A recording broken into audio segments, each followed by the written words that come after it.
This is the DarshanTalks podcast. Regulatory guy, irregular podcast with host Darshan Kulkarni. You can find the show on Twitter at DarshanTalks or the show's website at DarshanTalks.com. Hey everyone, welcome to the DarshanTalks podcast. I am your host, Darshan Kulkarni. As you may remember, I'm an attorney, I'm a pharmacist. I advise companies with FDA-regulated products. So if you have an interest or work with an FDA-regulated company or its products, this is the podcast for you. So one of the big things, as you may know, is if you are a pharmaceutical company, if you're a medical device company, it's very likely that you are going to connect with pharmacists. And when you're connecting with pharmacists, it's one of those professions that gets almost forgotten because pharma tends to keep looking at physicians. And there's nothing wrong with looking at physicians, but you need to consider the entire value chain, and that includes pharmacists. The second part of that is as pharmacists are often the only other direct connection to patients outside physicians, and that has not been leveraged from a patient centricity viewpoint. And the Pharmacy Podcast Network is a way to connect to these pharmacists. So if you are in advertising and you're trying to connect with pharmacists, if you are in medical affairs and you're going, what are pharmacists talking about? If you are in compliance and going, are there do I have clients who are maybe saying the wrong thing, and we need to figure out how to talk to our pharmacy correctly? You should be listening to this podcast because we're going to be talking to Todd Eury, and he is an absolute master. He was actually nominated for 40 under, I think, the 40 most famous healthcare influencers. Todd, I may have gotten that right or wrong, so feel free to change that in a few seconds. But if you like this, I'd love to have you on, ask questions, leave a comment, subscribe. But let's talk a little bit about Todd. He was previously vice president of sales and marketing at the Pharmacy Buying Group Innovator. He is founder and advisory board member at Shift Health and a founder at Pharmacy Future Leaders. And he is currently founder and CEO of the Pharmacy Podcast Network. The Pharmacy Podcast Network is the first and only network focused on podcasts, which joins pharmacy businesses to develop better patient-focused solutions. So we at the Pharmacy Podcast Network has over 78,000 listeners focused on the pharmacy profession. So ladies and gentlemen, our guest today, Todd Eury. Thank you, Todd, for coming on. Thank you, Darshan. This is an absolute pleasure. I'm usually the one interviewing, so it's strange to get interviewed. And then by you're one of my favorite podcasts that I listen to. So this is fun. Oh, you're very kind. You are always a wealth of information, and I always appreciate listening to you. So thank you for coming on. But let's sort of start a little bit from the beginning, because I've known you for, I want to say at this point, probably about 10 years. That sounds about right. When did you start the Pharmacy Podcast Network, and why did you start it? It was selfish. It was I was driving an hour and 10 minutes one way to get to the Pittsburgh International Airport. I was consulting not only little tiny buying groups that were trying to come up into the ranks against some of the largest buying groups in our nation, but I was also dealing with pharmacy software systems, SuiteRx, Keycentrix, RX30. I was doing some consulting work and working with them and really trying to merge workflows and technology with custom APIs and just doing as much as I could. I was a kind of a cornucopia of things per se. And when I was traveling, there's absolutely nothing, zero to listen to on podcast form other than the Gradens. Terry Graden and his wife are both pharmacists. They've done the People's Pharmacy podcasts, which is really a consumer-facing podcast. They're amazing.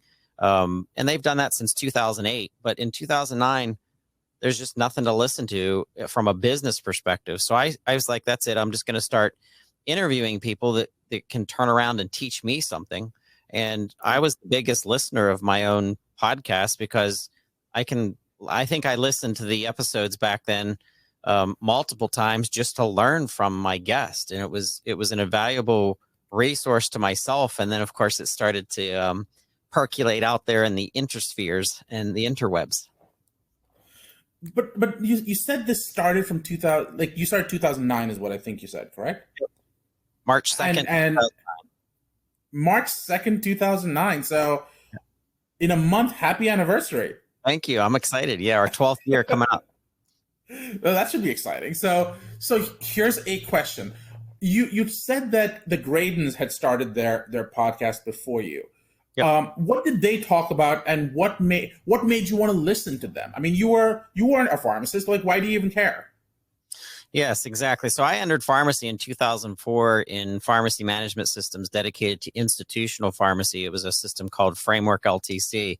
First Windows-based, SQL-based open database system, which meant that a pharmacy operator could do some really cool things with their data that you couldn't do with some of the closed character-based software systems that were out there. And when I was selling those systems, or really consulting more to say, by asking a lot of questions, I knew nothing about pharmacy. I knew nothing about pharmacists. I knew a lot about technology, and I came from the telecom industry. So I knew how information packets got from point A to point Z. And I thought of that as in workflow, for example. But what I noticed quickly, Darshan, is there was nothing out there to support the profession from a media perspective. There were some blogs, there were some state and national associations, but nobody was getting intimate with what was the business of pharmacy at the time.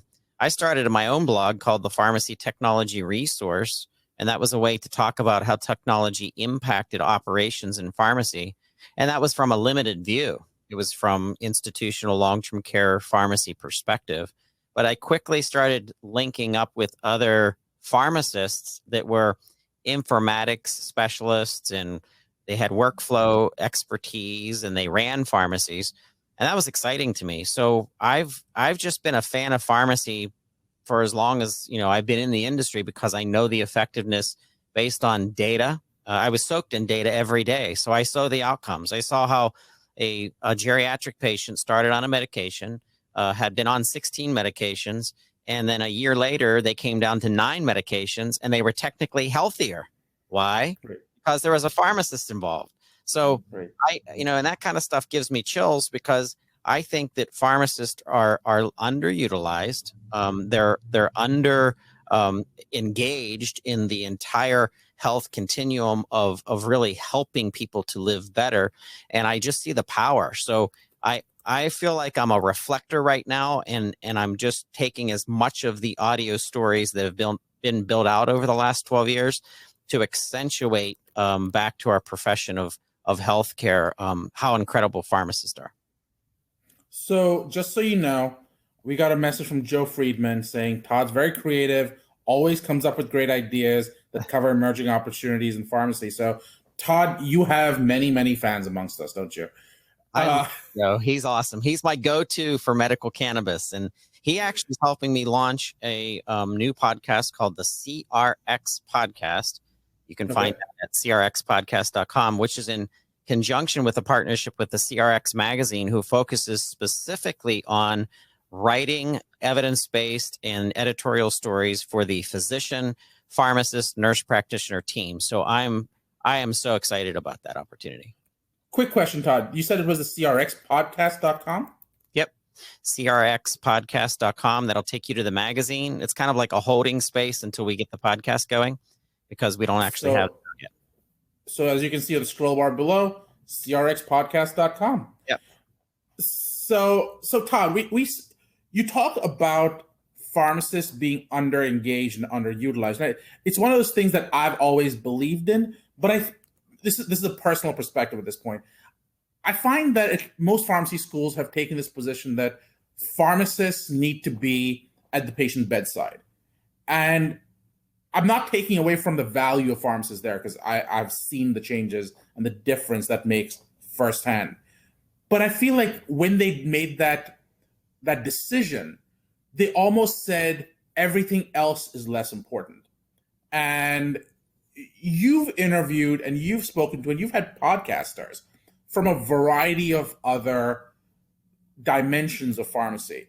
My question to you is, could you talk a little bit about what those other dimensions are? How are those voices being heard on your network? And Or do you see people getting value from that? Absolutely. The most exciting thing that I found happening, and it's increasing now with the popularity of the platform, is Todd, I'm sorry, didn't mean to interrupt you, but what is how can people find your platform again? pharmacypodcast.com. So it's pharmacypodcast.com. And if you Google pharmacypodcast.com and then you put in almost any other word under the pharmacy sector, artificial intelligence, pharmacypodcast.com, medication adherence, pharmacypodcast.com, software, Right. you'll probably find some conversation that has happened over the last 12 years about that subject, which is kind of cool. So Pharmacy Podcast has 32 hosts that focus on specific vertical themes or topics that they become in charge of, they become into to drive. And, podcasting is one thing, but that's not even what this network is about. The network is about the connection of our leaders in our on our sector.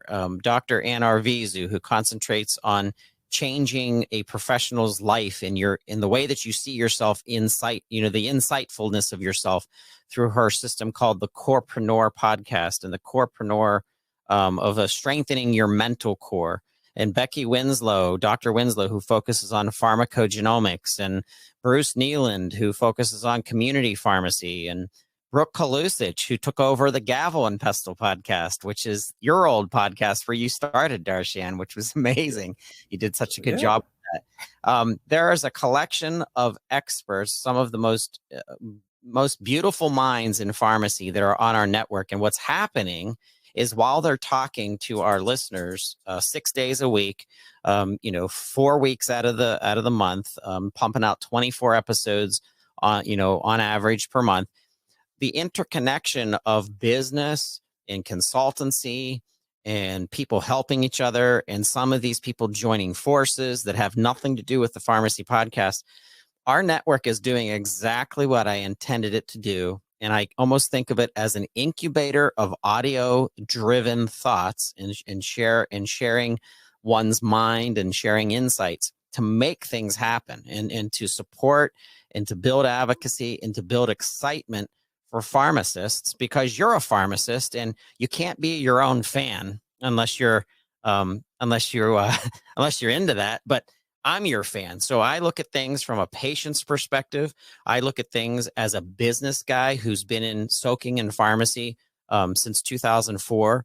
And I bring a lot of knowledge, collective knowledge from every facet of pharmacy, drug development, distribution, buying, technology, and I'm able to kind of be the guy behind the green curtain trying to pull the right levers to get pharmacists to interconnect with so many different facets of our healthcare system, and I'm doing that through audio. So it's so exciting to be in this position.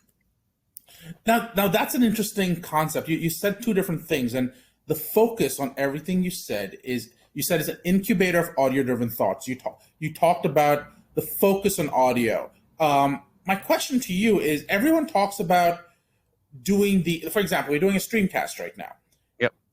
Do you see the Pharmacy Podcast being necessarily always audio, or will it always have an audio component, i.e. YouTube would be part of it? What is your take on that? How do you see that future, if you will? Yep. So traditionally, when podcasting came out in the 90s and then it resurrected in the early 2000s, and now only in the last 3 years has it really become explosive, where now Wall Street is paying attention to the $1.5 billion that's going to be generated by ad revenue in 2021, which is really exciting. And that's not even how we sustain this organization. It's not driven by ad revenue. It's literally driven by organizations who believe in the facet of audio branding. But when you think of audio, we want to stay primarily in audio, even though we are doing video. We've done a YouTube event called rxfusion.live, which is a live event through YouTube once a week on Fridays at 1 p.m. That's has multiple co-hosts that bring things. It's more of like a stat episode per se that really talks about the industry, almost like talk radio.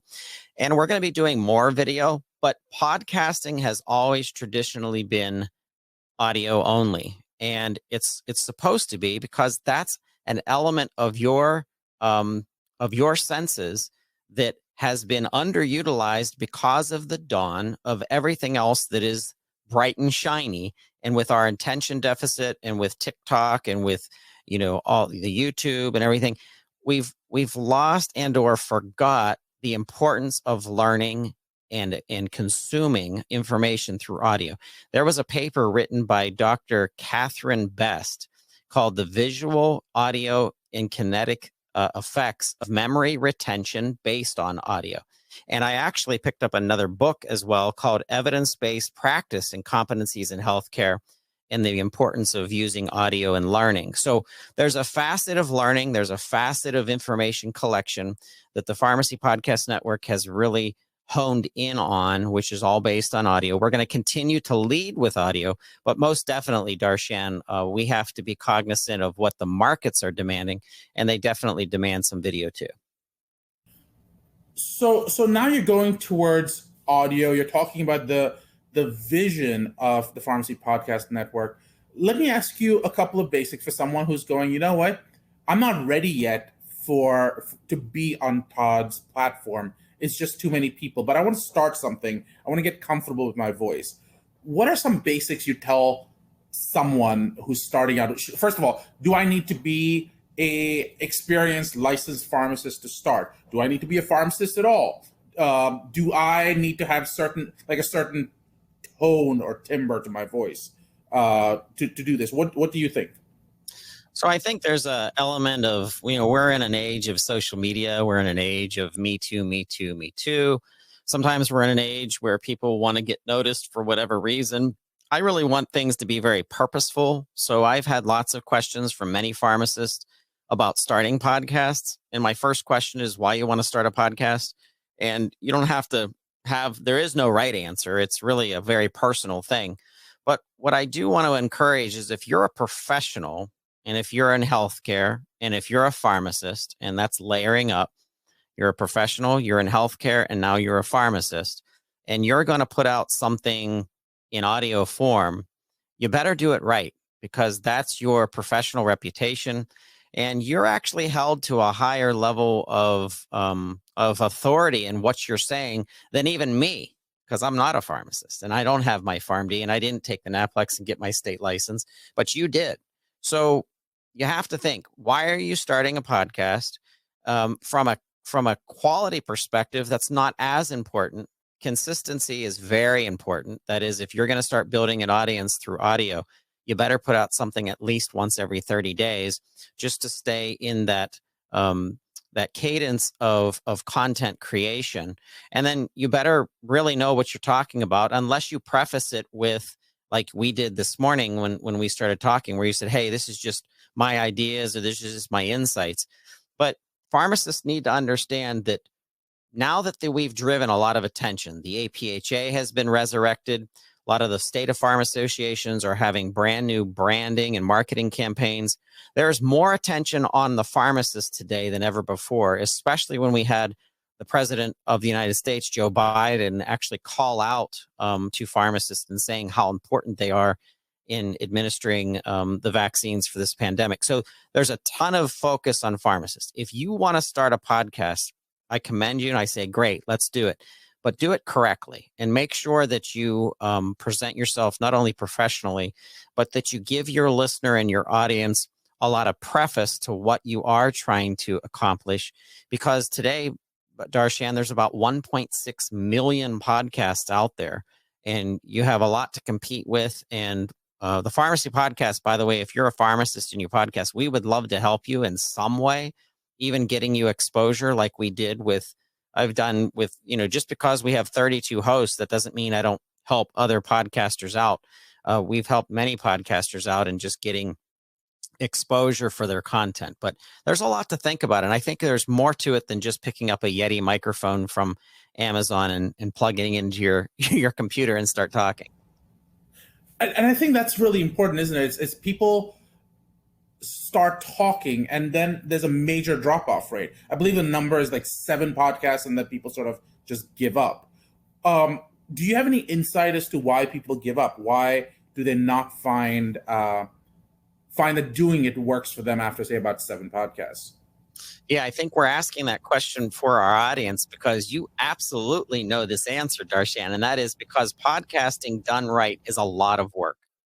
It is a tremendous amount of work. I can't believe until 2018, Darshan, I was working a 40, 50-hour a week position and doing what I had to do to generate money for myself and my family. And I absolutely loved doing it. Came out of a position with New Season as director of strategy, where I was traveling to 82 different centers across the country, 4 days a week, 3 days a week, all over the place.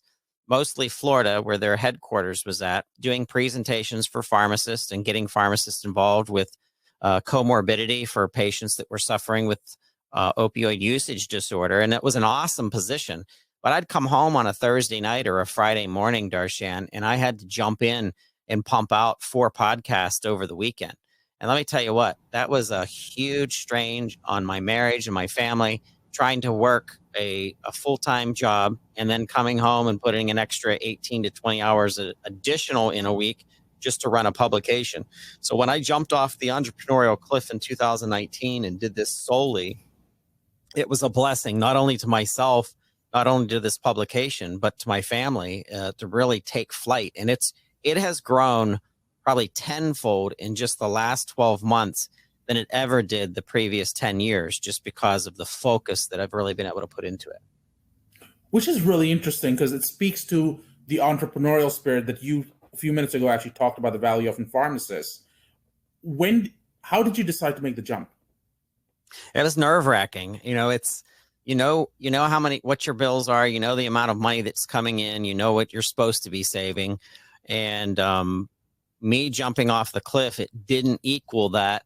And with regards to income of what I left, it's slowly rising back up to reaching that point. And now expansion I think is going to become exponential, especially really in the next 12 months. But it had to. I either needed to get rid of it in order to do it, have someone else do it correctly because the pharmacy industry deserved that, or I needed to jump in and do it myself. And when you create something, even like DarshanTalks, it becomes kind of like one of your children per se of one of your creations. And there was no way I was going to let someone else get a hold of what's about to happen within our publication before I really got it off the ground. But I do see myself just as a tickler to the audience and anybody that follows me. I do see things accelerating, and I see me fading away from the pharmacy podcast network someday to get involved in something much more important. Oh, that's just a tease at this point, Todd. That's not even fair. But so what I'm hearing you say is you're going to pull a Jeff Bezos or a Bill Gates, if you will, and you will have someone else run this empire. You'll still be chairman, or on the board of directors. Correct. But that's where you see. Okay, so let's ask a different version of the question. The network has been focused on the business, as you said, of pharmacy. Yep. When I always talk about the connection to the life sciences. Obviously, I have a huge component in pharmacy. I do a lot of work in pharmacy. But talk to me about how you help pharmaceutical companies, medical device companies, cannabis companies, cosmetics companies, food companies interact with pharmacists using the Pharmacy Podcast Network. That's an awesome question. It really helps me lead into the vision of where we're going too as a publication. Yeah. So, all right. So a pharma company who has been very reluctant to jumping into anything social media. There's been lots of, legal paranoia and what they say and how they say it. They are softening up to podcasting. And Eli Lilly has been an amazing client of the Pharmacy Podcast Network. They've taught us a lot about evidence-based production of information, and then relaying that information in a way where it sounds natural without sounding too scripted, but then doing it in a way where you have an understanding of what they're trying to get across. And they started with Trulicity, which was an awesome product that I've learned so much about. And then they've gone upstream into the Lilly Diabetes Center and some other things. So what's happening is organizations, let's pick on pharma for now, are realizing that audio has been underutilized. I'm not the only one that sees this. And they know that people are getting used to jogging, exercising. I always say chopping vegetables or doing something, driving, doing something where you are primarily able to use your hearing in order to ingest information.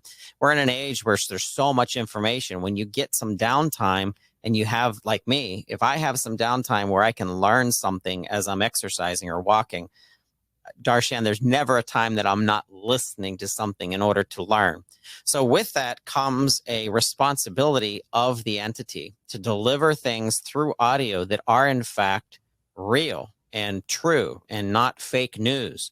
So the element of what we've called evidence-based podcasting and evidence-based audio is so important. And that is really the future of myself and what I'm going to drive and who we're going to be partnering with several schools of pharmacy, several universities, several journals. All of these organizations are finally saying, which I brought this attention up to them about 3 years ago, and nobody was ready for it. I used to get asked, back in 2012, well, what's a podcast? And nobody asks that anymore. Everybody knows what that is. So I think our healthcare life sciences industry is ready to level up audio. And I'm going to be a driving factor in doing exactly that. So it's funny you talk about that. We're talking about leveling up. So let me ask you a really basic question. How did they even reach you? Or did they reach you, or did you reach out to them? How did that happen? How does it happen for you? So most of the time, if I try to reach out to them, it's an endless road of who to find, even though I'm really good at LinkedIn and finding, the right people. I was approached by a public relations company who already had a relationship with Eli Lilly, and they've been an amazing partner in bringing some other opportunities to us. And then I really started learning the publishing game. So I started building other relationships with other public relations companies who were very much focused on healthcare, life sciences, and pharmacy. That has really accelerated our publication and the type of information that we're getting out, as well as letting those publications know they have every ability to use our content at their whim and will. And primarily we embed all of our content in other environments. I don't drive people back to the website. Our pharmacypodcast.com is really just to say, hey, we have a website. Here's who we are. Here's what we do. Here's our hosts.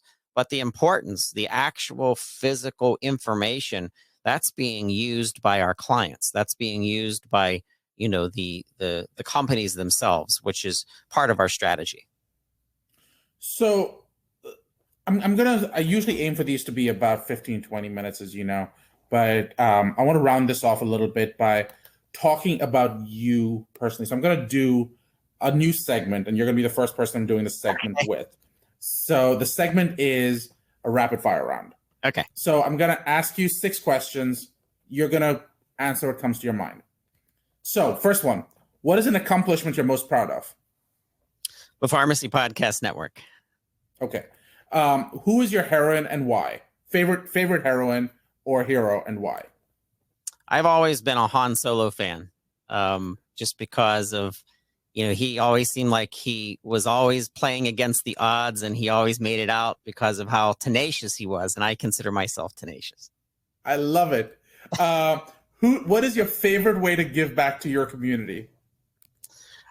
Doing as much as I can through exposure. I'm very good at digital exposure. So working with a family right here in Brownsville, Pennsylvania, which is my hometown, called Team Livy, team and an Livi.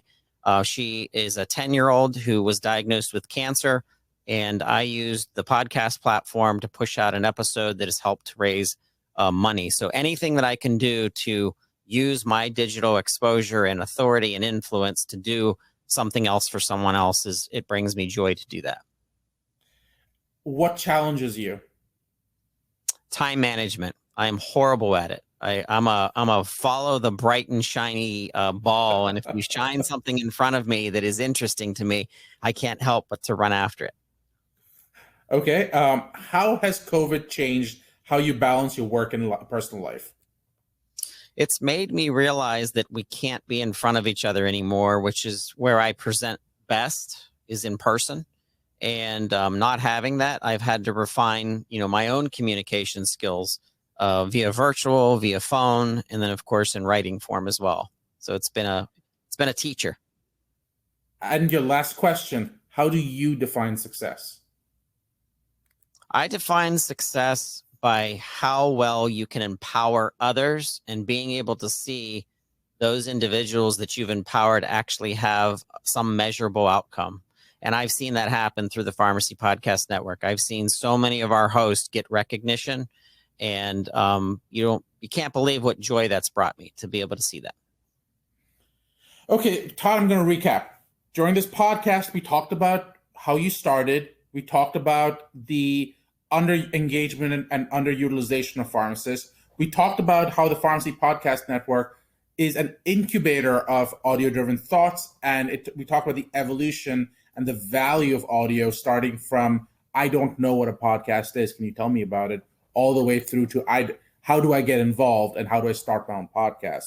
We talked about you partnering with companies like Eli Lilly and talking about evidence-based audio. You talk about the partnerships you have with that are upcoming with journals and with schools, and also with publications and PR companies. Did I miss anything? No, I think rounding it out in 3 divisions. Division number 1 is our traditional division. That's the editorials. That's what's out there now. Division number 2 is our educational platform, which is the Uber podcasting platform for student pharmacists to develop content for fellow student pharmacists to help them with their studies. And platform number 3 is evidence-based podcasting. That is rising the level of quality of audio in a medical and health sciences world to ensure that what we're listening to is in fact evidence-based. Todd, how can people reach you? You could Google Pharmacy Podcast. You'll find me. Google my name, Todd Eury. You'll find me. Call me 412-585-4001 or email me, which you can find me at Eury, EURY, at pharmacypodcast.com.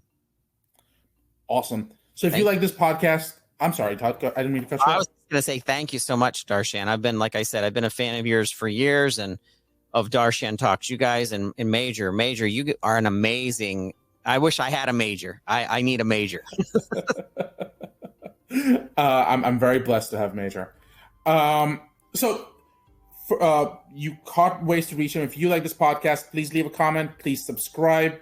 You can find me at DarshanTalks on Twitter, or just go to our website, DarshanTalks. And thank you again, Todd, for coming on. We'd love to have you on again. Thank you. This is the DarshanTalks podcast. Regulatory guy, irregular podcast with host Darshan Kulkarni. You can find the show on Twitter at DarshanTalks or the show's website at DarshanTalks.com.